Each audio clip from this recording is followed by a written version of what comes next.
Alors bonjour à tous et à toutes. Aujourd'hui, je vous donne mon petit sauté de poulet. Alors vous allez voir, il y a très peu de matière grasse. Il y a juste 2 cuillères à soupe d'huile au départ et après on peut manger. Il n'y a pas de calories, c'est pas gras, il n'y a aucun souci. On peut en manger autant qu'on veut.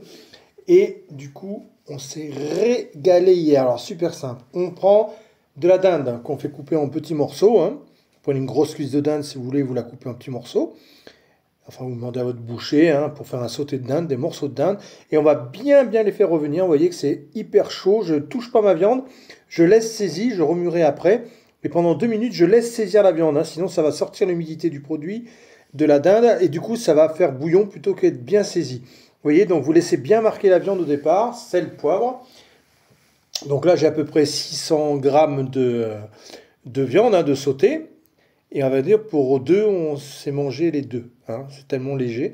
Deux gros oignons que je coupe en plusieurs morceaux. Vous voyez, en gros, hein, c'est familial. Hein, donc voilà, je coupe mes oignons grosso modo. Et je le fais revenir, hein, tout ça au moins pendant 4-5 minutes. Hein, je fais bien revenir ma viande. Je mets, on va dire, une bonne cuillère bien remplie de curry. Donc là, c'est un curry assez fort, donc une cuillère à soupe, hein, pas une cuillère à café. On met quand même pas mal de curry et on remue ça pendant 5 bonnes minutes. Le feu toujours bien fort. Vous n'oubliez pas de partager un maximum la vidéo. Là, je prends un bouillon de cubes, bouillon de légumes que j'émiette dessus. Donc vous n'oubliez pas de partager bien évidemment. Et je vais mettre un peu d'eau, soit l'équivalent de 300 grammes d'eau au départ.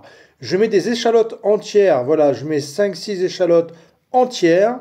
Et je vais mettre des pommes de terre également, des moyennes, vous voyez, entières aussi. Je ne les coupe pas comme ça, elles vont cuire, elles vont se gorger de jus, elles vont être fondantes, ça va être parfait.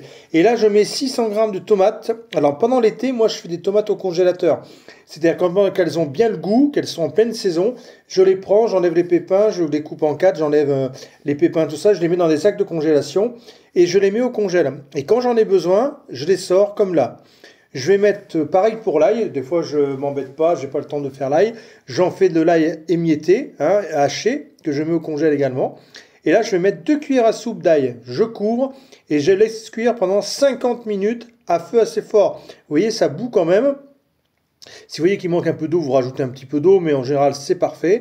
Je mets de la maïzena dans un petit bol avec de l'eau pour lier un peu mon jus, hein, parce que là, le jus a réduit. Là, les pommes, elles sont fondantes, la dinde est cuite, vous voyez, on plante le couteau pour savoir si c'est prêt.